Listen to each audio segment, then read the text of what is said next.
Hey guys, Twysted Throttle here. I've been meaning to do this for quite some time, not sure why I didn't do it earlier, but I was going to show you all my vlogging rig.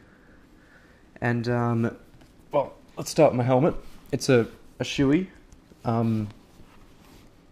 helmet. I'm not sure of the model, absolutely no clue, but it's got an I voted sticker on it from when I voted at the election a few days ago. Gives the bike 10 extra horsepower, obviously. The red stripes give the bike 15 extra horsepower. And the camera improves the safety of the bike 15%, I'm told. Anyway, the camera is a Replay XD720. Ironically, I'm using a GoPro to film this, seeing as it's the only camera I had lying around that can video. I'm not going to use my iPhone because the quality on that's shocking. It's got a big scratch in the camera lens, which causes some pretty awesome video quality. Anyway, my camera, Replay XD720.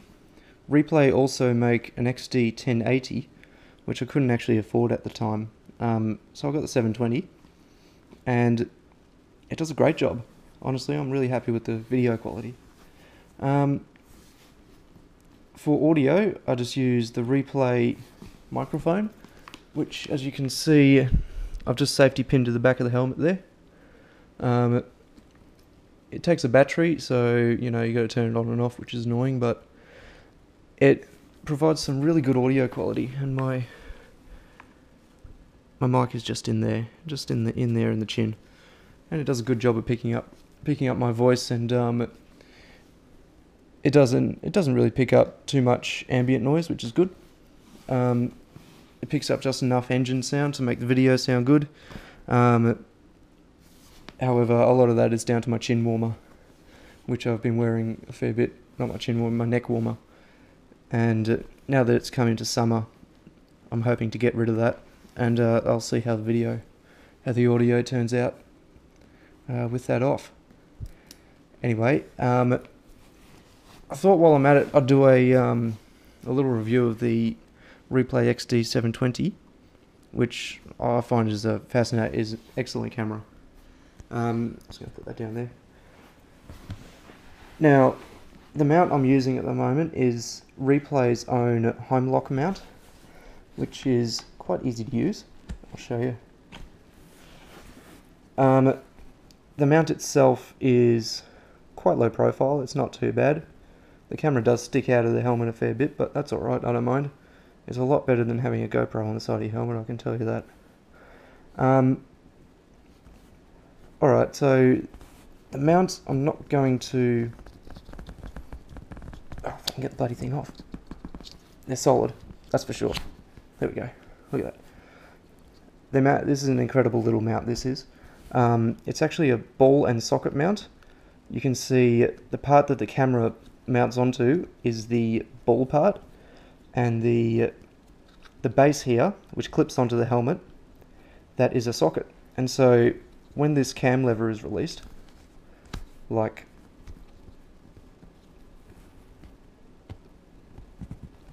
okay, maybe I'll make a cut like so, the mount is able to move 8 degrees angle tilt and 360 swivel, which is extremely useful if you want to set up camera angles, because I know some mounts out there, they just don't allow for that, and that's part of the reason I chose this camera. So that's the mount. Here's the camera. The camera is very simple in design. It's just a tube, basically. To adjust camera angles, all you got to do is rotate the camera in the mount, like so. Now the camera, this cost me $160 off eBay. However, that is without the audio adapter. Now the external audio adapter cost me, with the microphone, $50 from a different seller.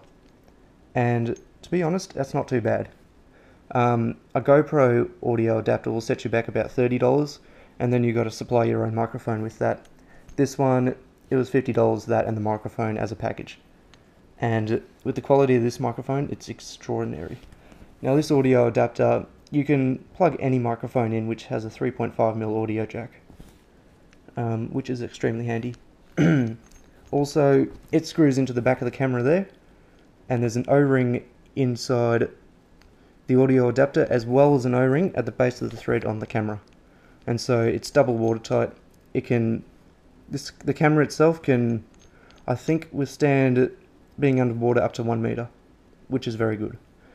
The camera itself is extremely easy to operate. On the back, all you've got here is 2 switches. You've got 30 frames a second, 60 frames a second. You've got internal microphone, external microphone. Very simple. I'll keep that on external. The operating buttons on the camera, extremely easy as well.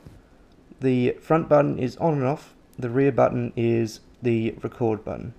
So all you got to do, hold down the power button. The camera lights up both lights, vibrates 3 times. Now instead of making a beep, this camera does vibrate, which is actually quite good because the beeping the GoPro does to let you know it's recording is loud when the camera's not in its housing, but when the camera's in its housing, it's not that loud. This, when I turn it on the side of my helmet, I can feel my whole head vibrate. So there's absolutely no question whether it's recording or not. And to record, just hold down the rear button, vibrates 3 times, that's recording. To stop recording, hold it down again, it'll vibrate once, and that stops recording. You can also, while this is recording, just tap the rear button, and that'll split the clip. Very simple. So, hold it down to turn it off, and that's basically the camera in a nutshell. There's a couple of other features, like you get a heap of accessories with this when you buy it online. It comes with its own micro SD card. That micro SD card comes with its own SD card adapter, so you can just plug it straight into your computer. It comes with a micro SD to USB adapter. The camera comes with a wall charger as well as a USB cord. It comes with a host of mounts. Like, it comes with 4 of these mounting bases. It comes with two bases for round surfaces like helmets and that, and it comes with 2 bases for flat surfaces, and it comes with a few extra adhesion pads as well, just in case you want to change those out onto different surfaces. That's about all I can think of. Oh, and also, in order to change the lens on the camera, you just got to unscrew the front. The lens pops out, put a new lens in, screw it back on. Easy as that. And yeah, that's about all I can say about this camera. It's an excellent camera. I've enjoyed it massively. Very cheap at $160. The 1080 version will cost you around $300, but that has a few other options, like it has a HDMI out on it as well. But this camera does everything I need it to do. It's only 120 degree field of view, which, let's be honest, isn't the best. And I've noticed that a fair bit when I've been going over footage. You know, I can't see everything I'd want to in my peripheral vision. But for general vlogging, it's great.